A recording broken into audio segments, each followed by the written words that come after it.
হয়তো আমার কোনো প্রয়োজন নেই, কেন লেগে থাকি একটা কোণায়।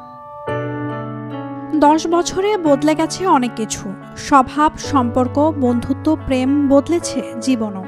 আর সেই বদলের তালিকায় আছেন গায়ক গীতিকার অনুপম রায়ও। 10 বছর আগে লেখা গান আজ ট্রেন্ডিং তালিকায়। ধূমকেতুর অন্যতম সঙ্গীত পরিচালক তিনি। গান হিট, তিনিও হিট, তবুও উচ্ছ্বাসে নেই সেই পুরনো উত্তেজনা। গায়ক নিজেই বলেন, আমি অনেকটা পাল্টেছি, অনেক বেশি নমনীয় হয়েছি। আগে যখন কোনো পরিচালক আমার কাজের কিছু বদলাতে বলতেন তখন গাইগুই করতাম। এখন আমি অনেকটাই সহজ, আচ্ছা এটা পাল্টাতে হবে, পাল্টে দিচ্ছি, এটা বদলাতে হবে, বদলে দিচ্ছি।